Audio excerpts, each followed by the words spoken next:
O tema da disciplina na igreja sempre é um assunto delicado. Muitas vezes a gente tenta prorrogar uma solução para um pecado que está acontecendo dentro daquela comunidade cristã e a gente acaba então com isso indo para um extremo da omissão.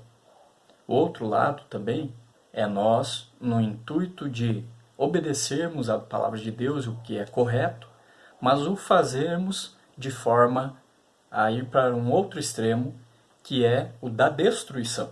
Isso mesmo, ao invés de entendermos a disciplina como a cura na vida de uma pessoa que está cometendo determinado pecado, a gente acaba destruindo a vida dessa pessoa como comunidade cristã.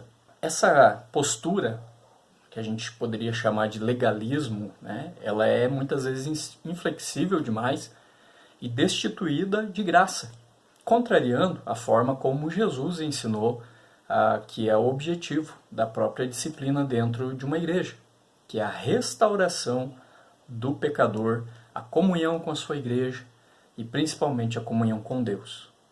Neste trecho das Escrituras, que nós vamos ler na segunda carta aos Coríntios, no capítulo 2, versículos 5 a 11, 2 Coríntios, capítulo 2, versículos 5 a 11, nós encontramos o apóstolo Paulo orientando a comunidade de Corinto a tratar com pessoas que erraram, mas que se arrependeram.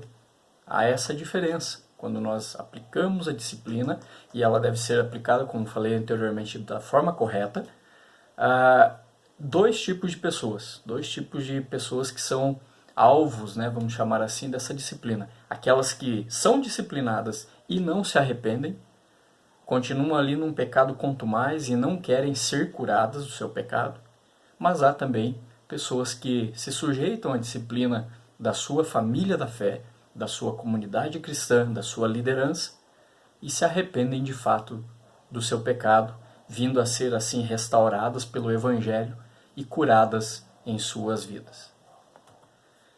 Diz o texto, 2 Coríntios capítulo 5, versículos 5 a 11. Ora, se alguém causou tristeza, não o fez apenas a mim, mas para que eu não seja demasiadamente áspero, digo que em parte a todos vós. Basta-lhe a punição pela maioria, de modo que deveis, pelo contrário, perdoar-lhe e confortá-lo, para que não seja o mesmo consumido por excessiva tristeza. Pelo que vos rogo que confirmeis para com ele o vosso amor, e foi por isso também que vos escrevi, para ter prova de que, em tudo, sois obedientes.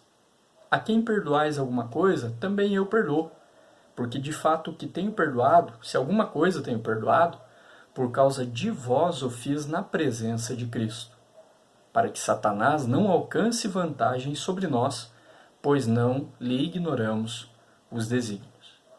É perceptível o amor de Paulo pela igreja de Corinto, apesar das duras palavras contidas em suas cartas. Em 2 Coríntios ele enfatiza o perdão. Paulo havia feito uma visita àquela igreja, ocasião em que se deparou com alguns falsos mestres que haviam liderado uma resistência contra a sua autoridade apostólica. Mas o ponto de Paulo, nesse texto que nós estamos lendo, é como os irmãos devem tratar uma pessoa específica que havia causado grande turbulência na igreja de Corinto. Alguns estudiosos argumentam que o homem para o qual Paulo intervém, pedindo que a igreja o perdoasse, é o mesmo acusado de possuir a esposa do pai, que Paulo relata lá na primeira carta, 1 Coríntios capítulo 5, versículos 1 a 5. Paulo havia insistido em que os coríntios disciplinassem este homem expulsando da comunidade, visto que fazer vistas grossas àquela infâmia seria uma influência corruptora para a igreja. O apóstolo já os havia instruído a não se associarem com aqueles que se diziam cristãos, mas notadamente eram imorais. 1 Coríntios capítulo 5, versículos 9 a 11, ele fala isso. Por alguma razão, porém, os coríntios não acolheram a orientação de Paulo e a conduta do crente rebelde rendeu má reputação para a igreja de Jesus naquela cidade, fazendo com que a comunidade sofresse com erros daquela pessoa. Por isso, Paulo disse à igreja para expulsar o imoral do meio dela. Outros estudiosos da Bíblia, outros teólogos, defendem que o culpado era um desconhecido que liderou uma revolta contra o próprio apóstolo Paulo. Independentemente de quem tenha sido, se Paulo realmente se refere ao caso mencionado em 1 Coríntios capítulo 5 ou não, Essa recomendação indica que a igreja realizou uma reunião e disciplinou o homem. Ele se arrependeu de seus pecados e agora o apóstolo pede para a comunidade cristã abraçá-lo e restaurá-lo. A igreja madura, ela disciplina o pecador e celebra a restauração daquele que se arrepende.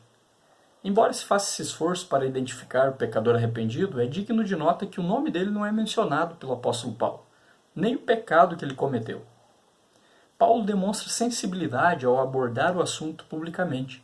Ele está preservando essa pessoa de tristeza ainda maior e assim demonstra o cuidado que ele tinha pelos seus irmãos.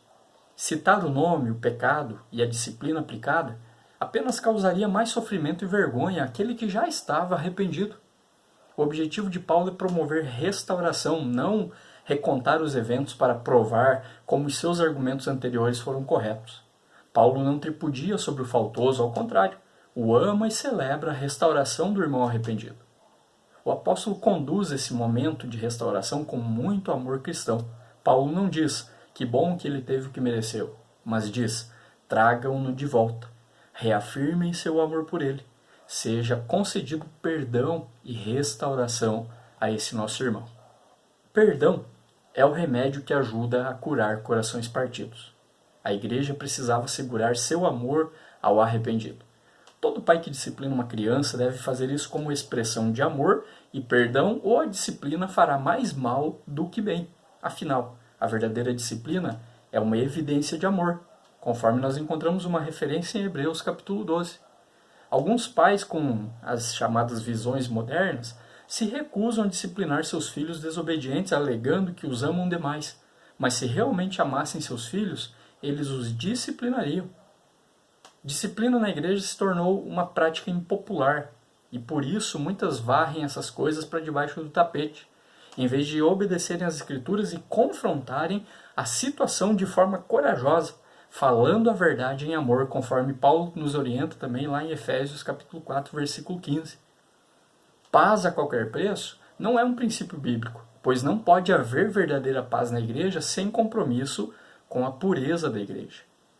Pecados não tratados, eles se multiplicam e geram problemas ainda maiores para com o faltoso e para com toda a sua igreja local. Quem se omite diante do pecado não está olhando para a importância da igreja com os olhos que Jesus olha a igreja. E também, Paulo ensina que o arrependido seja perdoado e restaurado, ou a tristeza excessiva poderá sobrecarregá-lo. Novamente vemos aqui os dois extremos. Quando o pecado não é confrontado, ele gera tristeza à igreja.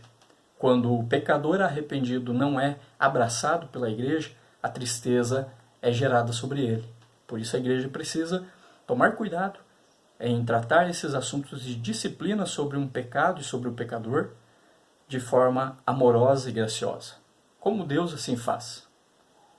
Paulo ecoa, nesse texto, as palavras de Jesus no Evangelho de Lucas, capítulo 17, versículos 3 e 4. Quando Paulo diz, de modo que deveis, pelo contrário, perdoar-lhe e confortá-lo, nós encontramos lá em Lucas, capítulo 17, Jesus falando, acautelai-vos, se o teu irmão pecar contra ti, repreende-o, e se ele se arrepender, perdoa-lhe. Se por 7 vezes no dia pecar contra ti, e 7 vezes vier ter contigo dizendo, estou arrependido, Jesus falou, perdoa-lhe. O verdadeiro perdão não desculpa o pecado nem ignora o que aconteceu, mas produz restauração e reafirma o amor, sobretudo com atitudes de bondade a despeito do que aconteceu. O perdão não exige que a igreja restabeleça a pessoa uma posição, por exemplo, de liderança, mas requer a restauração dela ao convívio da comunidade para que essa pessoa venha desfrutar do amor, da confiança e da comunhão da sua família na fé.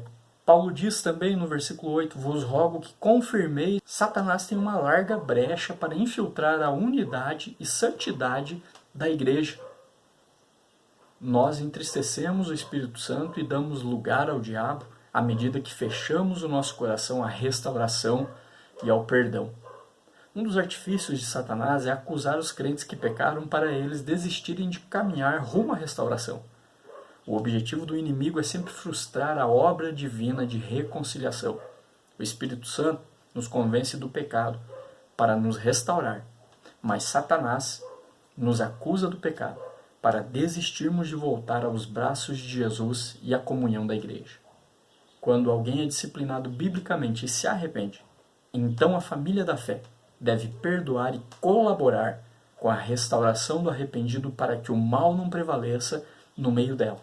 Satanás pode arruinar a igreja de duas maneiras: na passividade, quando a igreja deixa de disciplinar os pecadores, ou na rigidez impiedosa, deixando de oferecer o perdão. Ele se aproveita dessas situações para causar mal, para fazer somente o mal, como lhe é da sua essência e da sua natureza. Paulo tratou severamente com o pecador impenitente naquela situação, mas lidou afetuosamente com o irmão arrependido. Perdão e restauração constituem armas poderosas na luta contra o nosso acusador, que é Satanás. Paulo teme que os coríntios deixem Satanás obter vantagem, como ele diz no versículo 11, pois sabe que o adversário tentará minar a paz, a reconciliação e o perdão no meio da igreja de Jesus. Deus pode perdoar e cobrir o pecado de tal maneira que em Cristo o arrependido é aceito como se ele nunca tivesse errado. Esse é o perdão de Jesus. Assim como este homem mencionado por Paulo cometeu erros gravíssimos, cada um de nós também somos passíveis de cair em pecado secreto ou publicamente. Este é um dos momentos para você se colocar diante de Deus, clamando por perdão. Se confessarmos nossos pecados, Ele é fiel e justo para nos perdoar os pecados e nos purificar de toda injustiça, conforme nos disse João também, lá na sua primeira carta, no final do Novo Testamento, capítulo 1, versículo 19. O perdão, ele traz cura, consolo e restauração. O perdão é o cancelamento da dívida a despeito do tamanho da dívida. Pode haver em sua comunidade uma pessoa que foi descoberta em um erro desastroso. A necessidade da disciplina não deve nos transformar em juízes implacáveis dos nossos irmãos. A igreja tem de ser um hospital para recuperar os feridos pelo pecado. A comunidade dos discípulos de Jesus tem a responsabilidade de apoiar pessoas para que se fortaleçam na graça de Jesus. Igreja é ambiente de perdão, conforto e acolhimento. É a família cujos laços de amor não devem ser rompidos pelo pecado. Deve viver em santidade plena sem rejeitar os pecadores arrependidos. Deve, portanto, piedosamente acolhê-los. Esta foi a lição que Jesus nos deixou. O desafio da comunidade cristã é exercitar então a disciplina com amor restaurador para os arrependidos. Podemos ser tentados a exagerar na disciplina, para que se torne destrutiva ao invés de construtiva e restauradora. Não podemos permitir que uma pessoa disciplinada entre em desespero por não encontrar na igreja o amor, o perdão e o espaço para esta restauração. A igreja madura, ela disciplina tanto quanto restaura o pecador. Sentir tristeza e o peso da disciplina têm o seu lugar. Disciplina resulta em tristeza a princípio. O perigo acontece quando alguém fica permanentemente no meio da escuridão e perde toda a esperança de ver perdão e restauração para a sua vida.